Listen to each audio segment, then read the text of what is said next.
You're watching KLTX, Channel 15, serving the city of Lufkin.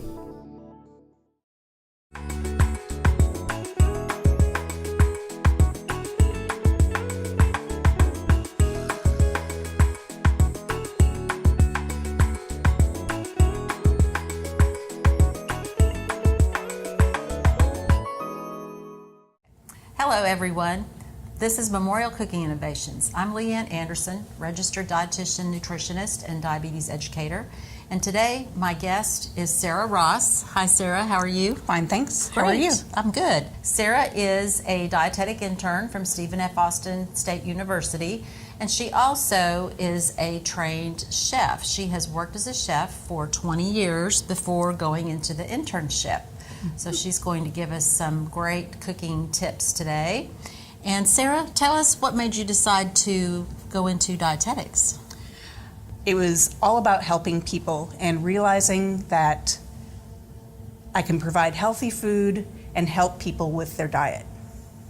Today we are going to make a low-carb Mexican meal. Now, who thought that low-carb and Mexican food could be in the same sentence, but it can be, actually. We take our Mexican food very seriously here in Texas, and our first recipe we're going to make are zucchini tortillas. This recipe requires no stovetop cooking. We've got our oven preheating to 375, and we took a pound of zucchini and shredded that. Sarah, show us kind of an easy way to do that. Sure thing. You can do this in a food processor too with the grating attachment, but if you have a cheese grater at home, just like this, it has holes like that, you can take the zucchini and that works pretty go quickly. Back and forth. Easier than taking the food processor out and setting it up and cleaning it out. A little less expensive too. Because that's really only 2 zucchini right here in this bowl, so it takes no time at all. Comes out to be about 3.5 cups. This recipe will make 8 tortillas. And you know, tortillas are the foundation for any good Mexican meal. This one is just going to be a lot lower in carbohydrates and also have some protein and some fiber. Now, we don't advocate avoiding carbohydrates completely. They are our main source of energy. But if you're trying to reduce calories or you have diabetes or pre-diabetes and want to watch your carb intake to help prevent those blood sugar spikes, taking vegetables and some of our other ingredients are going to give us a healthier version of that. So after you do the zucchini, get it shredded, what's the next step? The next step is get your zucchini, the grated zucchini, and put it into a very clean towel. It has to be clean. And wrap it up in a little bundle. And then all you do is squeeze out the water. And if you want to add a little bit of salt and let it sit for a bit, that's fine, but if you're on a low sodium diet, omit the salt and you can just squeeze out the water by hand. Yeah, and it's essential to have that zucchini kind of dry with most of the water out so that the tortillas stick together. And so we drained that zucchini, and we'll just add that to the rest of the mix. Our next ingredients are going to be some eggs, almond flour, and some scallions. So we're going to take 2 large eggs, they're slightly beaten, put that into a large mixing bowl, and then add our zucchini, and then the almond flour. We've used almond flour in a previous show making some pumpkin bread, and the almond flour is going to help bind all of the mixture together, the eggs and the flour. Almond flour is a lower carb, higher protein that can be used in place of regular flour. It's also gluten-free if you're trying to avoid gluten. And then also a 1/2 cup of pepper jack cheese. That's going to give us some kick, and that is another source of the protein. And then 2 scallions or green onions, finely chopped. And to that we're going to add a 1/2 teaspoon of cumin. I think everybody will enjoy trying these. They're just a totally different flavor, but they held up really well, as you'll see when we serve our meal at the end of the show. So we line 2 baking sheets with some of our favorite parchment paper. This recipe makes 8, and 8 won't quite fit on one baking sheet, so we'll just put half on a sheet, and then we'll put those in the oven and rotate them out halfway during baking. And if you use a 1/4 cup, a dry measuring cup, you can divvy it out equally. These end up having 90 calories per tortilla, and also only about 5 grams of carbohydrate. If you compare that to a 7 to 8 inch flour tortilla, is about 160 calories and about 27 grams of carbohydrate. So we're really making a difference here. You can have more than one tortilla with those fajitas. Then you press them out. Okay. With that. How thin do we want to make them? Just like a tortilla. Okay. Do they spread out a little? Yes. They spread out a little bit, not too much though. Okay. It's not like a cookie dough where you have to worry about space. And there's very little fat in this. The main source of fat is going to be coming from the almond flour, and then also the cheese and the eggs a little bit too. That almond flour has healthy fat. It doesn't have any saturated fat or cholesterol or anything like that. Those are All right. ready to go in the oven. And I'll continue making the rest. Now that we have the tortillas in the oven, we just want to mention that anytime you handle something with raw eggs, like we patted out the tortillas, you want to make sure you wash your hands to keep the kitchen safe. Absolutely. So our next healthy Mexican recipe is Mexican cauliflower rice. Cauliflower is kind of a popular vegetable right now. You see all kinds of recipes. If you Google cauliflower recipes, you will find millions of options. Absolutely. And there's also some easy ways to use cauliflower now. We bought some of the pre-riced cauliflower in the store. We found it in the refrigerator section in the produce area. You can buy it frozen. There's mashed cauliflower, some of it's seasoned. There's even cauliflower pizza crust. So it's a great way to get some veggies into your meal, and using those in place of some of your grains and legumes if you're, again, watching those carbohydrates. Absolutely. But what if you want to make your own cauliflower rice? Yes, absolutely. These pre-riced cauliflower packets, they're very convenient, but they are also kind of pricey. So what you can do is get a head of cauliflower, and what you want to do is first cut the cauliflower in half. Keep your fingers out of the way always, and get your knife in there. Almost like cutting a watermelon. It's so big. Yep. But that whole head of cauliflower was only about $3, so it's a good buy. And then what you want to do is, you see there's a core in here. Again, keeping your fingers out of the way. Move this out of the way too. And make an incision like that. Make a cut. So you're making sort of a V. Get all that tough stuff out. Yep. And then now you have that core out. Take all the little leaves out. What's really easy to do is keep your fingers out of the way. You can just start slicing down like that. Crossways. Now I have seen a couple recipes where if you cut that really thick, it makes kind of a cauliflower steak. And then you can drizzle that with olive oil and seasonings and roast it in the oven or cook it on a grill pan. Yes. But that works really well.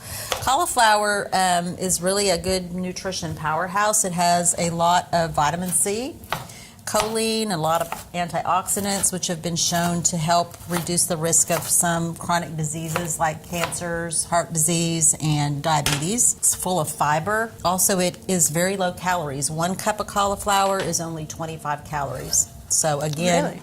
yes, and it's about 5 grams of carbohydrate. If you compare that to a cup of rice, that's going to be about 240 calories and about 45 grams of carbohydrate. So even if you wanted to mix some cauliflower in with some rice, that would be another way to help cut those carbs down. And you just run your knife through it, and you can make small pieces, and it Kind of that looks- rocking motion. Mm-hmm. Awesome.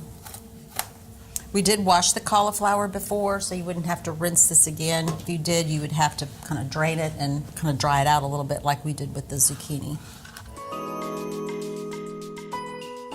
Our tortillas are done. They look great. This is what they should look like when they're ready to take out of the oven. We baked ours about 20-25 minutes, so it's going to depend on your oven, but they're just slightly brown and crisped on the sides.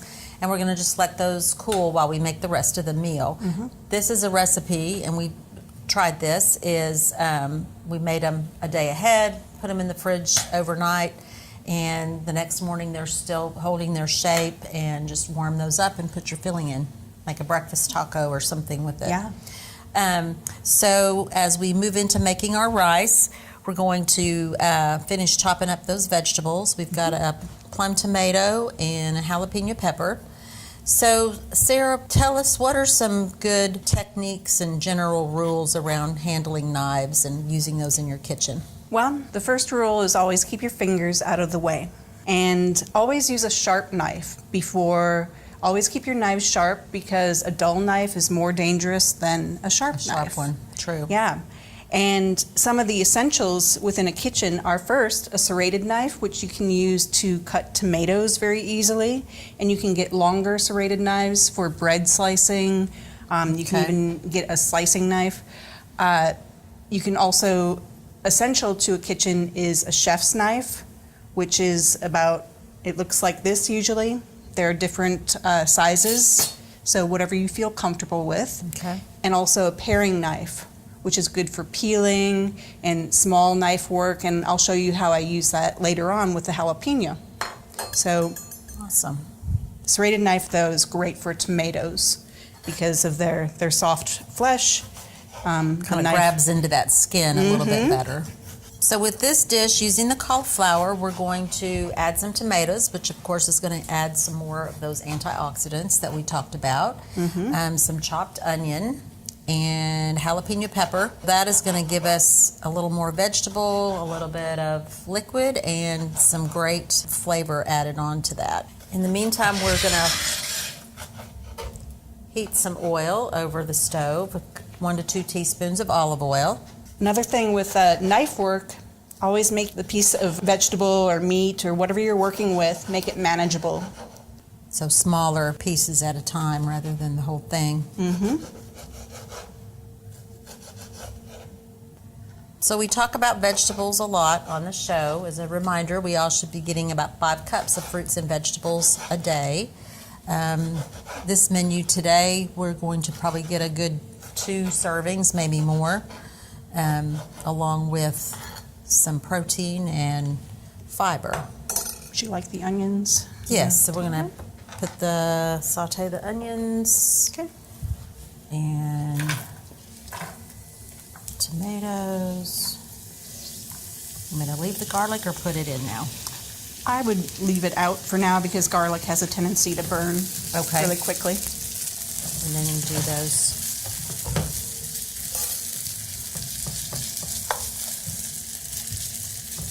And as I was saying with the jalapeno, you can use a paring knife instead of the chef's knife.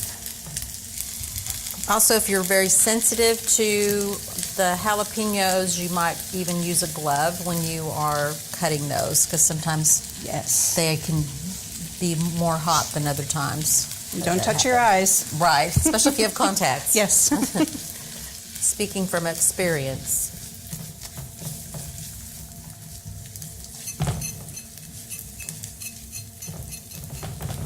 So how is cooking for a big crowd when you're working as a chef doing catering and things like that versus cooking for just a few people at home? Well, it's taken me some time to get used to cooking for small numbers of people, that's definitely.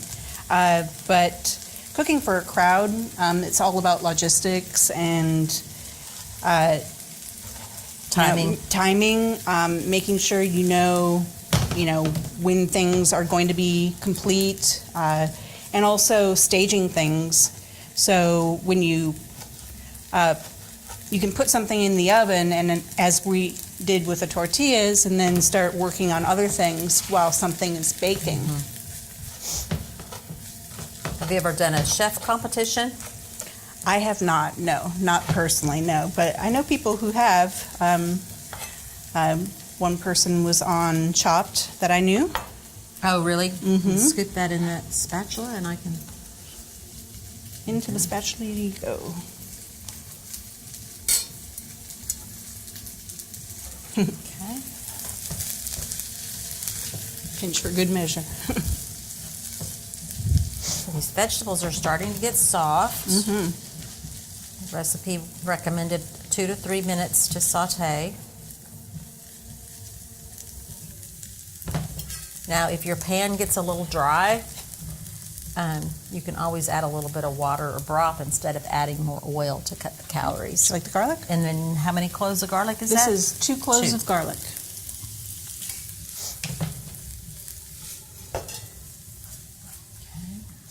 So this is getting pretty soft, so I think we can add the cauliflower. Sounds good. Here you go. This is 2 cups of cauliflower. Mm-hmm. Turn this heat back up a little bit.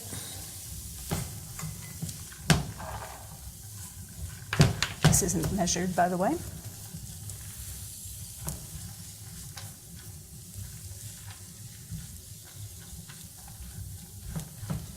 Okay, we just need to let that cook for a few minutes before we add the rest of the ingredients.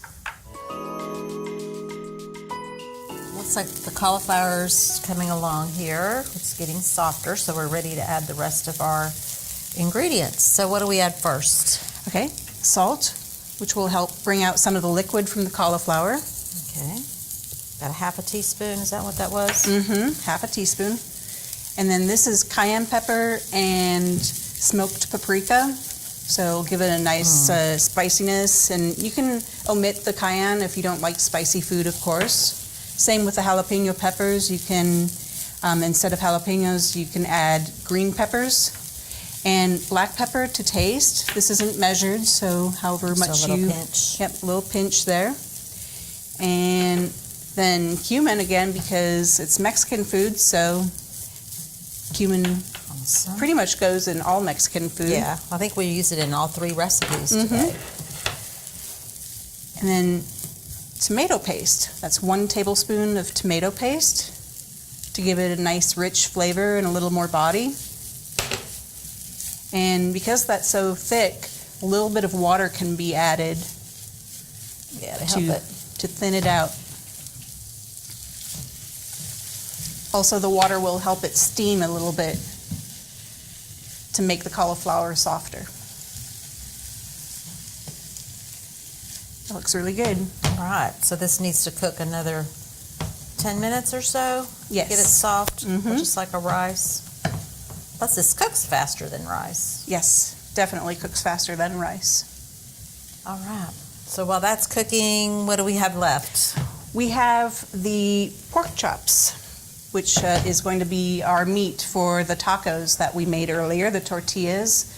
And we used boneless pork loin, they're butterfly chops. And you can get pork loin as well, a whole loin, and slice them yourself if you like. It's cheaper that way sometimes. But what we're going to do is add a little bit of oil to the pan. This is a grill pan, and you can use any type of pan that you like. It doesn't have to be with the grill marks or anything. And we're letting this heat up a little bit. And what we're going to do is add salt to ground garlic powder, and oregano. And if you don't have oregano, you can also use marjoram, which is a little bit milder.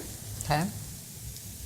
I always think of oregano being more for Italian food, but I have found that oregano is in a lot of your Spanish and Mexican foods as well. Yes, there's Mexican oregano as well, which is nice. It's similar. It's more like marjoram, but you can find that in some markets. And then black pepper. That's just 1/8 of a teaspoon there, and you can add more as much as you like. If you like a little bit of heat there. And then cumin, ground cumin, once again, our hero in the show. Together. And then mix these together. Now, one thing you want to be aware of with your pork and other meats and poultry, if you're on a low sodium diet, is that your products are often injected with the saline solution, and to take that into account. So we cut back the salt in this recipe. As we looked up the nutrition info on a pound of pork loin has about 1,000 milligrams of sodium for a whole pound. So it's a lot. Take that into account. You may be able to cut back on the sodium in preparing, since it already has some in it. But the pork is lean, so. And then you just sprinkle this mixture on both sides.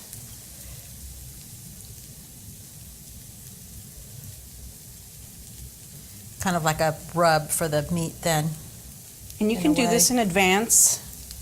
It's actually better to leave your the meat that you're preparing out for about 30 minutes prior to cooking, so it's not ice cold. Okay. And what about washing your meat? I've had people ask me if they should wash their meat before cooking. Washing your meat, actually, you should not wash your meat. And that the USDA, they recommend not washing it, because what happens is when you wash it, it splatters the bacteria that might be there to other locations in your kitchen, and you might be unaware of it, and then that's what's called cross-contamination. And you can cause foodborne illness that way. Okay. So don't wash your meat. You probably have heard all your life, oh, you need to wash the chicken, but not so much. Okay. Good to know. Then season the other side. If you were going to do this ahead, how long would you let it sit? I would do this, well, you could do this overnight, actually. Okay. If you just wanted to have everything ready to go, if you're having a dinner party or something. But 30 minutes, I think, is ample enough time. Okay. But you can do this immediately, too, straight when you get home from the store and Okay. start mixing everything together. And if you didn't want to use lean pork, you can use a lean cut of beef, like a flank steak or sirloin steak or chicken. Shrimp would even be good. Yeah, definitely. So you can take it and make it your own. The same with the spices and seasonings. If you have a different type of rub that you prefer, you can use that as well. Okay. Everything's all seasoned. Okay, and I'm going to add a little more water to this rice.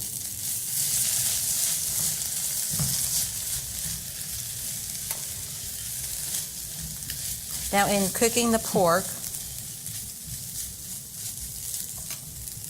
what are kind of some of the temperature guidelines for that? Because it's easy to overcook it Yes, as well absolutely. as undercook. Well, first of all, every kitchen should have a thermometer, such as what we have here, and that will help you tell what temperature it is. And for a whole piece of pork, such as a pork chop like this, it needs to be up to 145 degrees Fahrenheit. And that will kill off all the bacteria that might be in the product. For chicken, on the other hand, it needs to be 165 degrees. Okay.